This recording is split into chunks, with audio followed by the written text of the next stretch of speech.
1 Timóteo, capítulo 4, verso 6.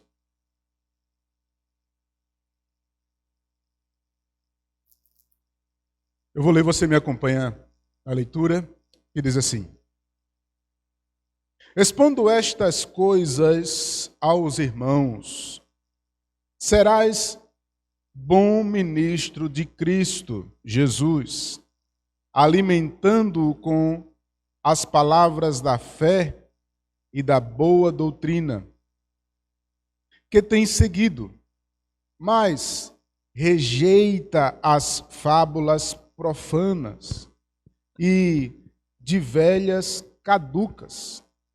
Exercita-te pessoalmente na piedade, pois o exercício físico para pouco é proveitoso, mas a piedade para tudo é proveitosa, porque tem a promessa da vida que agora é e da que há de ser. Fiel é esta palavra e digna de inteira aceitação. Vamos orar?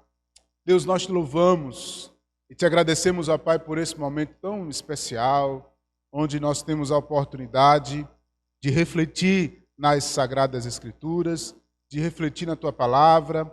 Queremos, ó Deus, em nome de Jesus, te pedir que o Senhor possa nos conduzir, o nosso coração esteja aberto para ouvir, ó Deus, a voz do Senhor, para a glória de Deus. Amém? Como todos já sabem, nós estamos nessa série falando sobre uma flexibilização perigosa. Esse ano nós fomos mudados, fomos empurrados de ladeira abaixo para uma nova perspectiva, para um novo estilo de vida. Desde março de 2020 nós mudamos. Agora temos que nos readaptar a essas novas realidades. Tivemos um momento mais rígido das leis, mais rígidos, para que nós pudéssemos então estarmos controlando toda esse ciclo do Covid-19, mas entramos agora num declínio, e com o declínio dessa doença nós entramos num processo de flexibilização. Mas algumas flexibilizações são perigosas.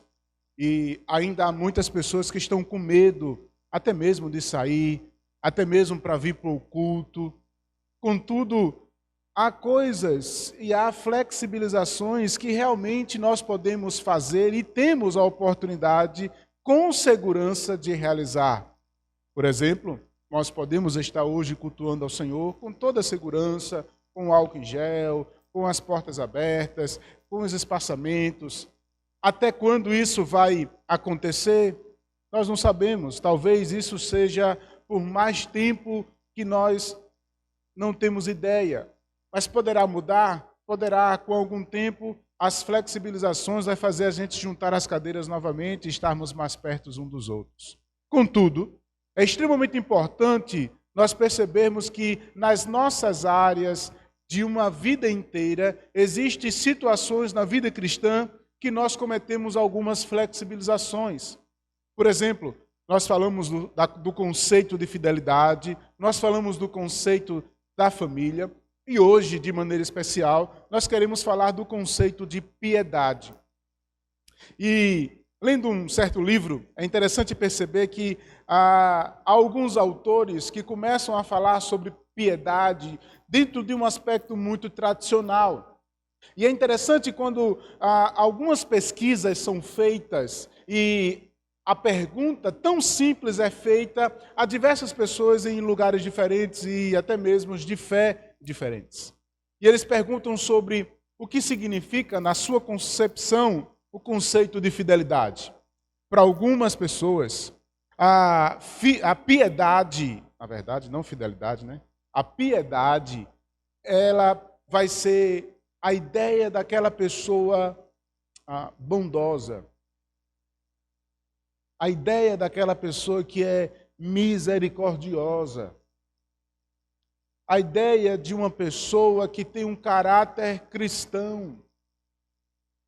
Essas respostas coadunam ou, na verdade, apontam para um conceito muito mais moderno, muito mais de hoje.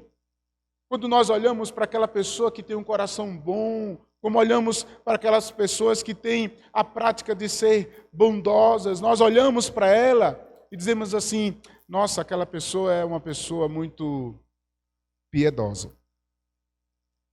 Mas a pergunta ela continua.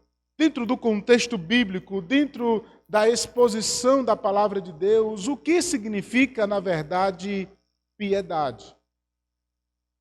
Quando nós olhamos para esse texto, por exemplo, o que é exercitar a piedade, como diz o apóstolo Paulo, pois é extremamente necessário que você se exercite pessoalmente na piedade. A palavra grega utilizada pelo apóstolo Paulo é a palavra eusebeia, onde essa palavra ela traz a ideia de uma vida religiosa, onde ela traz a ideia de uma prática constante diante de Deus, onde essa prática ela precisa ser exercitada, onde essa prática traz a ideia de um culto, não apenas em um local geográfico, mas um culto diário diante de Deus.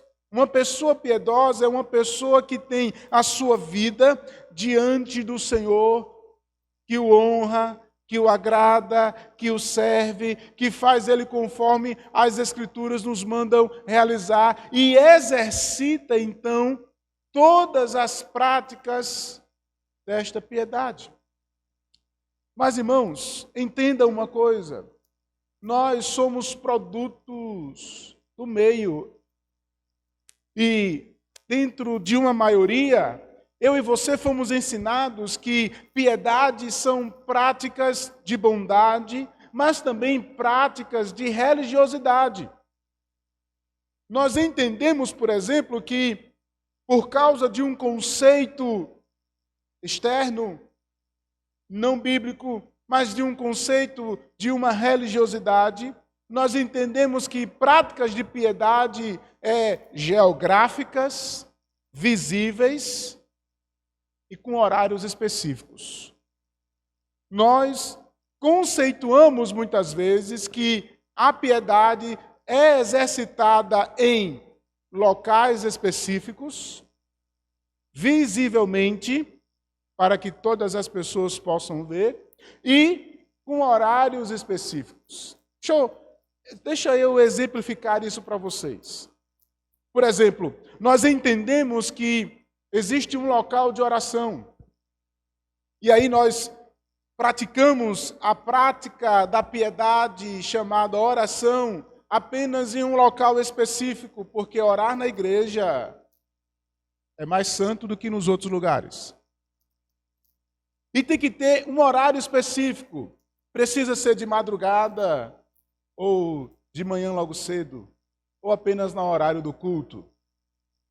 Existem locais que são mais santos do que outros. Por exemplo, Deus vai falar comigo no monte.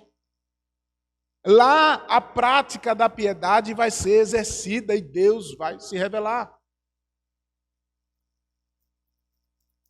Nós fomos tão costumeiramente a entender que essas coisas são tão naturais que nós damos valor ao templo, ao local e os horários.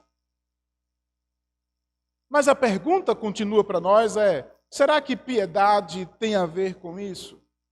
Quando nós conceituamos ou flexibilizamos o conceito de piedade a local geográfico, a aspectos visíveis, onde nós fazemos para os outros verem que nós fazemos, quando nós apenas participamos e realizamos as nossas práticas em horários específicos, essas coisas acabam fazendo uma prática errada. Por isso eu preciso ter o conceito muito mais claro do que seria uma piedade. Essa palavra ela deixou de ser usada no nosso mundo moderno. Era uma palavra muito mais usada para aqueles que se chamam puritanos, para os séculos anteriores, onde esse exercício era muito mais cobrado. Mas se a palavra eusebeia, dentro da sua caracterização, ela traz para nós uma característica de uma pessoa devota a Deus, uma pessoa que tem uma vida diante do Senhor, uma pessoa que exercita as práticas da vida diante de Deus. Como nós poderíamos então entender isso na prática? Ou começar a perceber se realmente aquilo que eu estou fazendo está sendo aceito diante de Deus? Eu queria ler outro texto com vocês. Abra sua Bíblia no livro de Mateus, capítulo 6.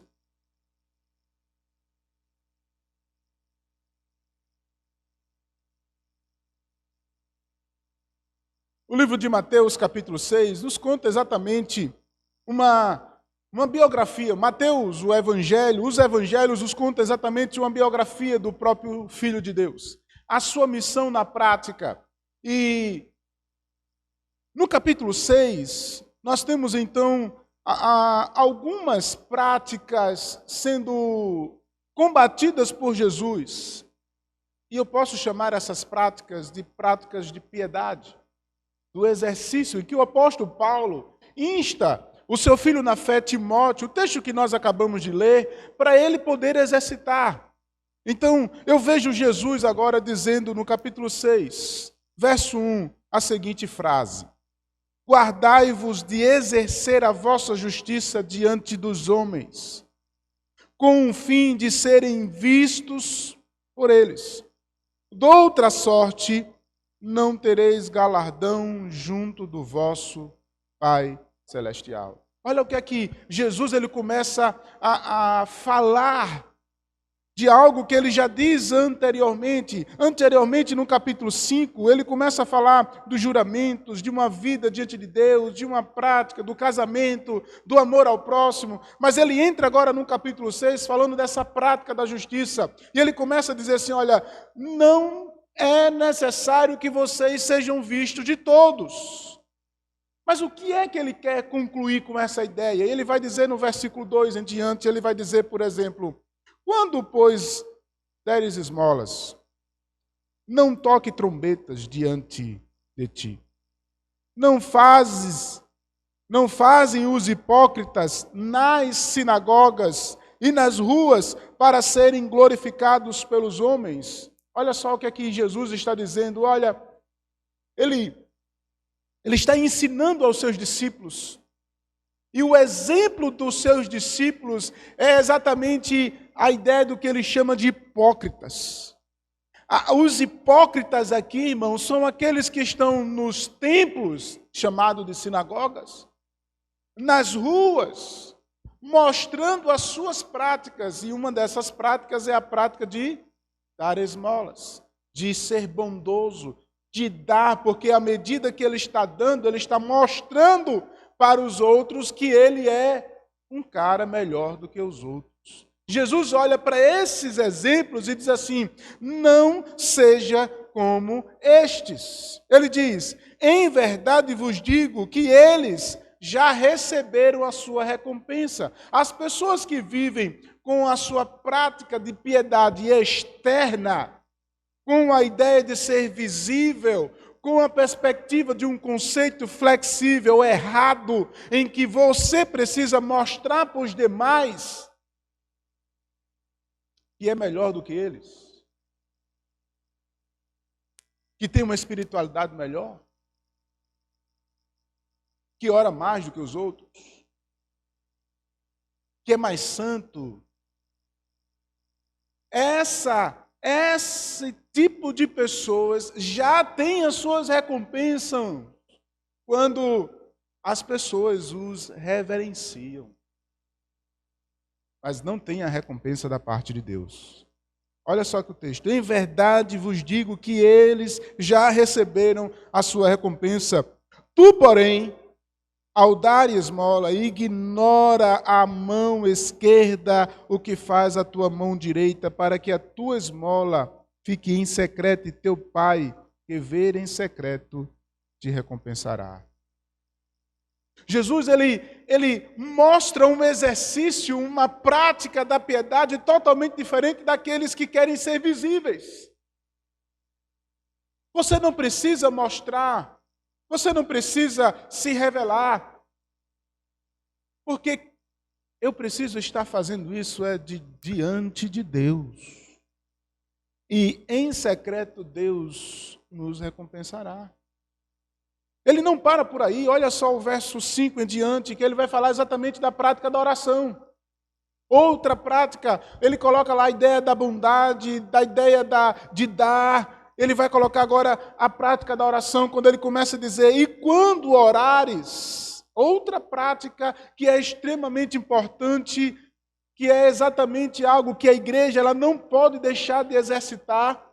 Eu não posso entender que a oração ela é apenas um local específico, geograficamente, ou no monte, ou apenas na igreja. Não, a minha vida de oração é uma constante em oração diante de Deus. Mas olha só o que Jesus diz para estes. Ele diz, e quando orares, não sejam como os hipócritas, porque gostam de orar em pé nos templos e nos cantos das praças, para serem vistos pelos homens. Em verdade vos digo que eles já receberam a sua recompensa. Tu, porém, quando orares, entra no teu quarto e fecha a porta. Orarás ao teu pai que está em secreto, e teu pai que vê em secreto te recompensará. O que é que Jesus está dizendo? Jesus agora está condenando o pastor, as nossas orações em culto, as nossas orações em público. Não é isso, irmãos. O que Jesus está falando é de uma prática errada, constante, no coração dos fariseus, de um grupo de religiosos que querem, na verdade, se apresentar e mostrar que são melhores do que outros. Essa prática, sim, precisa ser combatida. Nós precisamos orar de maneira, irmãos, constante. A prática da oração à luz das Escrituras é algo que precisa ser vivenciada por nós. E se eu e você não estamos praticando a oração, nós não estamos exercitando a piedade. Se eu e você não estamos observando as pessoas e até mesmo ajudando as pessoas, aqueles que estão ao nosso redor, nós também não estamos exercitando a piedade. Porque a piedade, ela inclui todo um escopo de coisas que precisam ser praticadas para nós. Só que essa vida piedosa não precisa ser vivida diante dos homens, mas precisa ser vivida diante de Deus.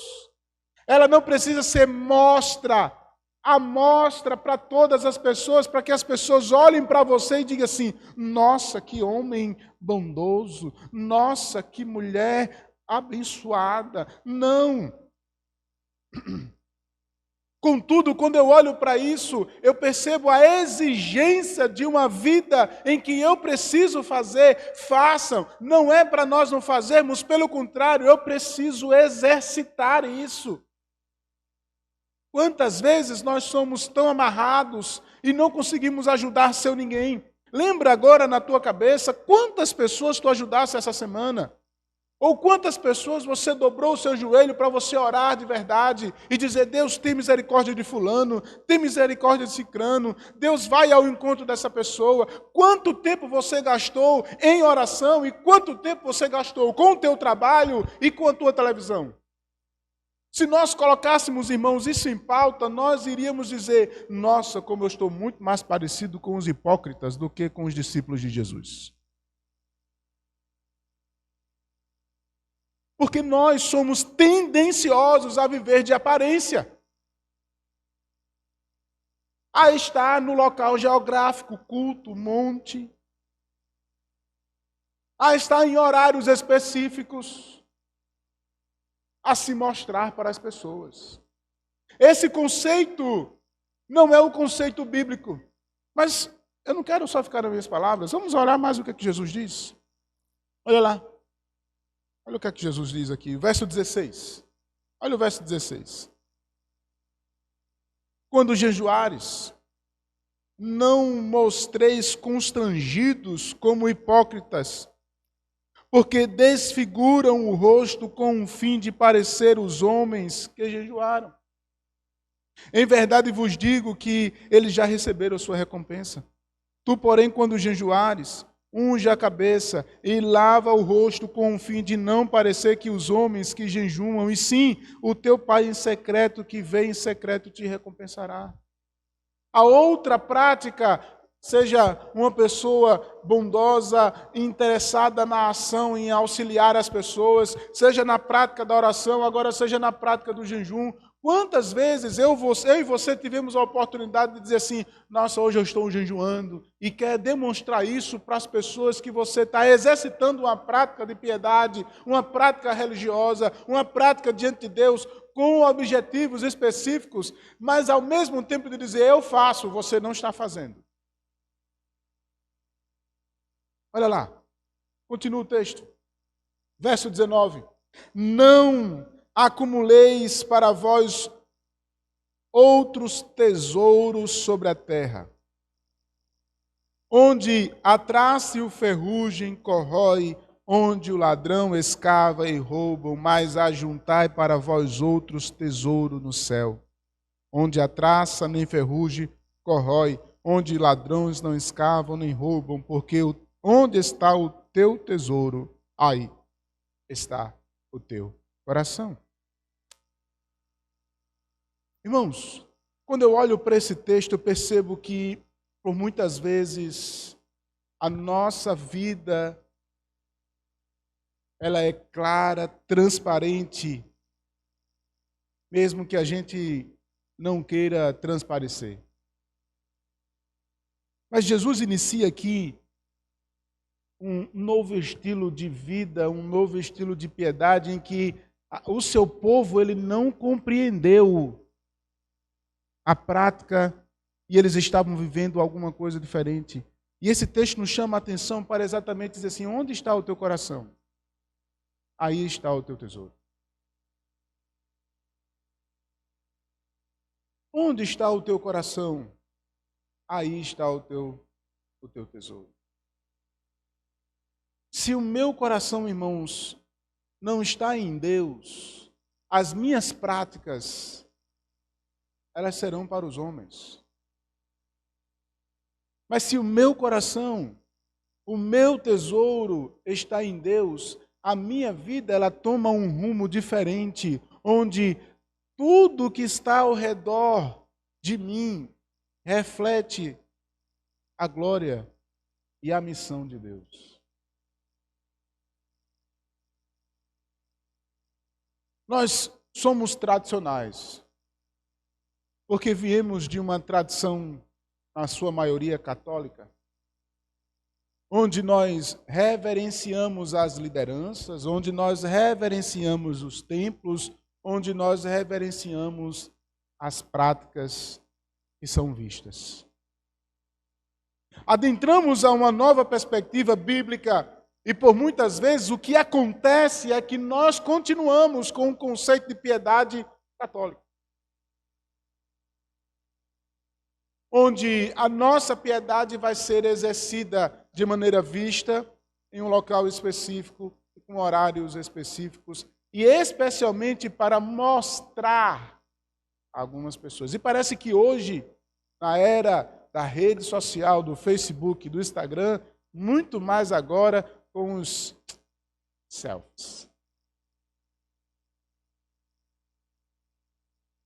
Onde está o teu coração? Uma pergunta que surge para mim, para você nesse texto é: realmente nós estamos entendendo o que Deus nos chamou para nós sermos?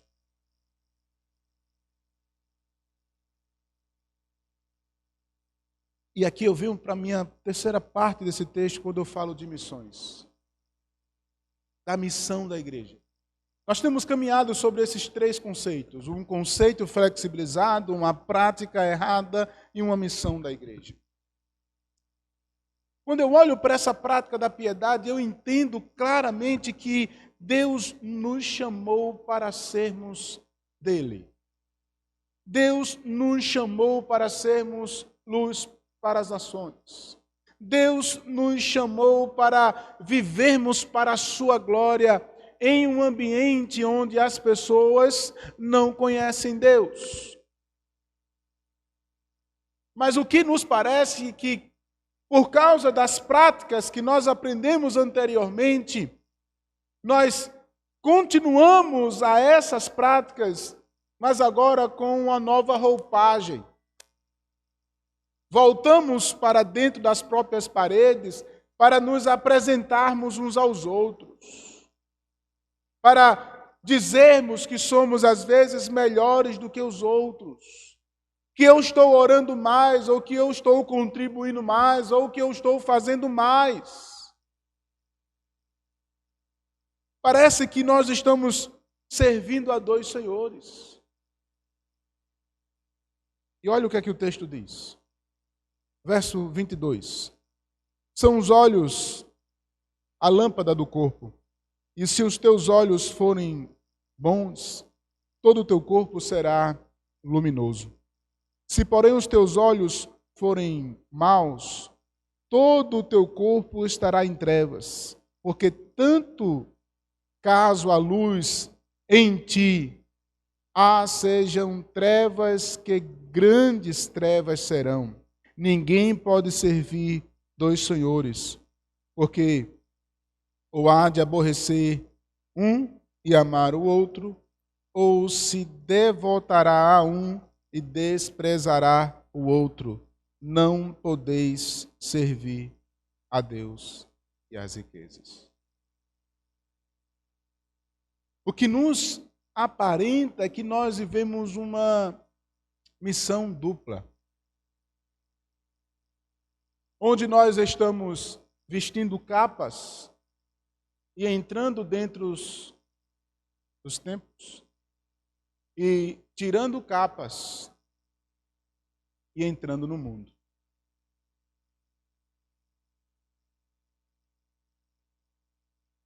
A prática da piedade revela exatamente quem nós somos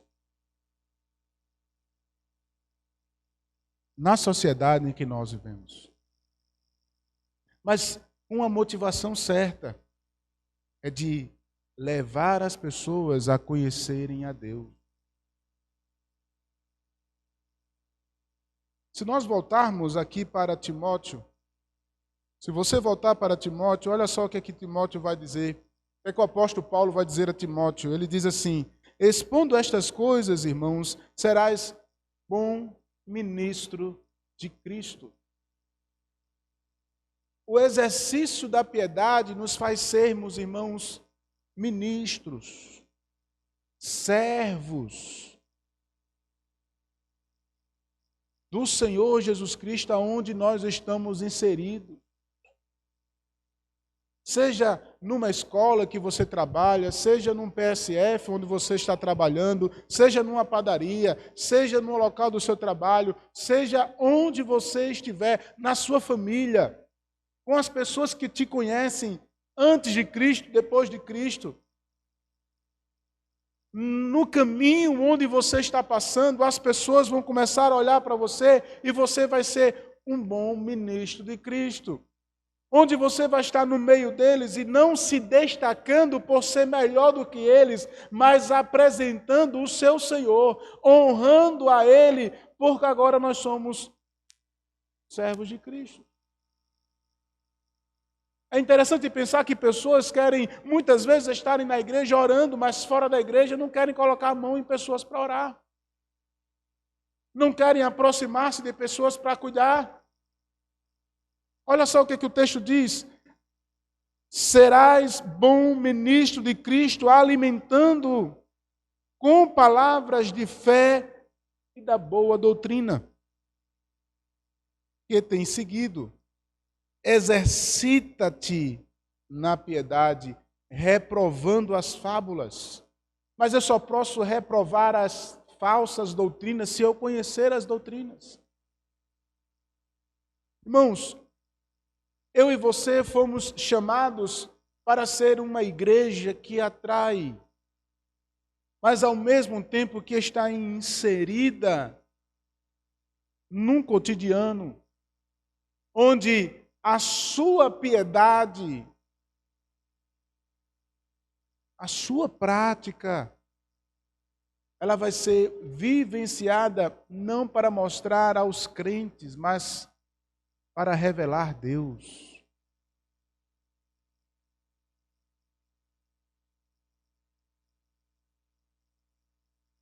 E à medida que isso acontece, os aflitos, os doentes e os eleitos que ainda estão no mundo e que não conhecem a Deus vão se aproximar de você. E você vai ser um bom ministro de Cristo.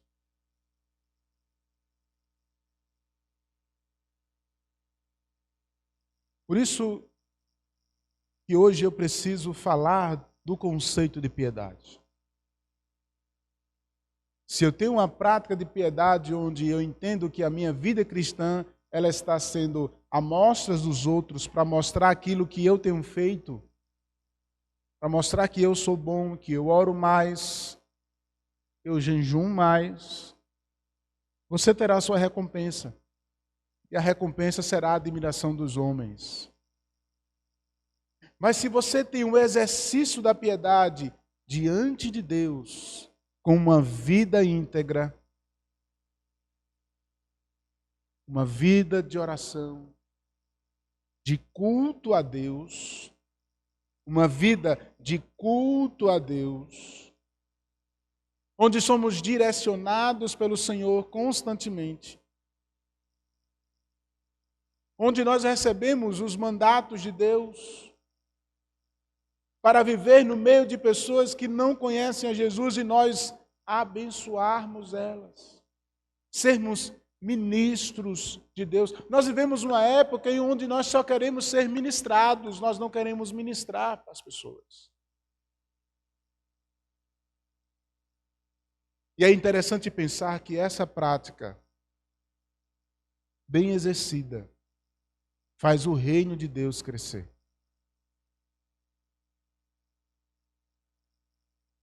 Não necessariamente só a igreja local crescer, mas o reino de Deus crescer. Onde está o teu coração? Sabe por que existem muitas pessoas que vivem frustradas com uma vida religiosa? Porque talvez essas pessoas queiram a admiração dos homens.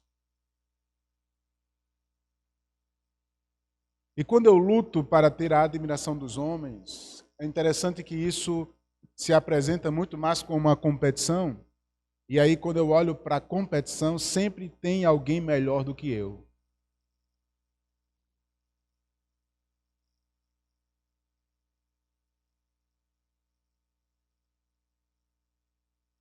Você não está aqui para competir com o seu ninguém. Você está aqui para adorar a Deus. Nós não estamos aqui para se mostrar e ser melhor do que ninguém. Nós estamos aqui como o corpo de Cristo que se reúne para glorificar a Deus em missão. Mas o grande problema, irmãos, é que nós não exercitamos como deveríamos exercitar a piedade. Se a minha missão é atrair pessoas, se a minha missão é cuidar de pessoas, é atrair pessoas, o que é que eu tenho feito toda a semana?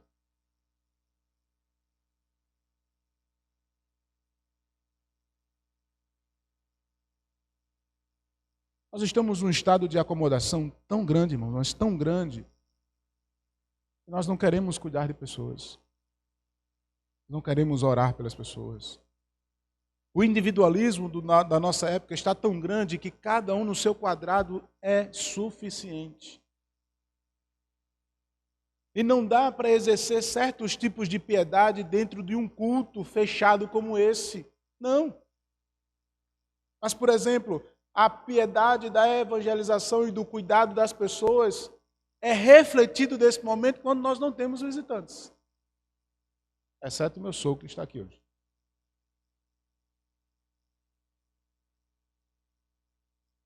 Olhe para o seu lado e veja as cadeiras vazias. Quantas pessoas você poderia trazer para ouvir a palavra de Deus aqui? Isso se reflete contra nós. Porque talvez, irmãos, nós não estamos vivendo a missão de verdade. Nós não participamos de um grupo pequeno, nós não estamos inseridos para começar a perceber as pessoas novas que chegam, nós não estamos interessados em cuidar de pessoas.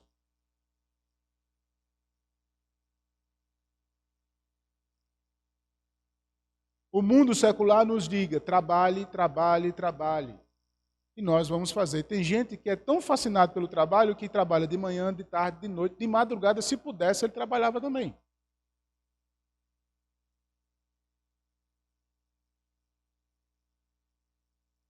A família fica em segundo plano. A igreja fica em último plano. Deus fica para lá de Badigar. Mas aí entendemos que preciso exercitar uma prática de piedade. E qual é a prática de piedade que eu faço? Geograficamente, visivelmente e com horário específico. 10 da manhã do domingo ou 17 horas da tarde do domingo. Um desses horários eu cumpro a minha prática de piedade. Eu visto a minha capa, vou para o culto, não cuidei de ninguém, não orei por ninguém, não li as escrituras em canto nenhum. Durante a semana não fiz nada disso, não participei de um grupo, não fiz o que deveria fazer, como uma piedade que eu deveria estar fazendo. Não gastei tempo orando por uma pessoa para que essa pessoa pudesse estar aqui ouvindo a mensagem do Evangelho. Não fiz nada disso, mas eu visto a minha capa de piedade. Venho para a igreja. Levanto as minhas mãos, adoro o Senhor, sou alimentado, ministrado pela palavra, volto para o culto. E se o pastor for aquele caba chato que prega a Bíblia de maneira que ela machuca a gente, eu talvez mudo de igreja, porque é mais fácil ouvir uma pregação que massageia meu ego do que uma igreja que prega a Bíblia, que diz o que eu devo fazer.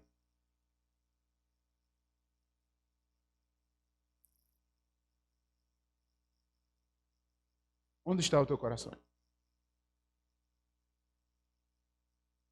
Essa mensagem sobre piedade nos faz refletir sobre a nossa prática de maneira constante. Uma vida com Deus não é uma vida no culto específico, em um horário específico. Nem necessariamente está todos os dias na igreja. Uma vida piedosa é uma expressão da glória de Deus. Uma vida diante de Deus em meio à sociedade, não para se mostrar, mas para ser ministro de Deus aonde eu estou inserido. O que você tem sido?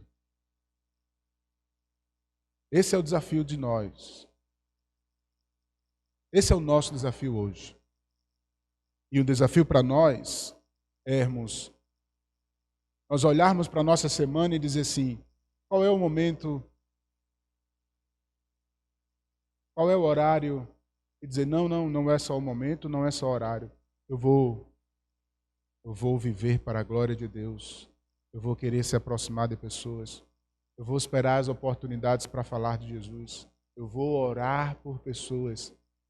E quero atrair pessoas para o culto, para que essas pessoas que não conhecem Jesus possam ser novos discípulos. Vamos orar?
dando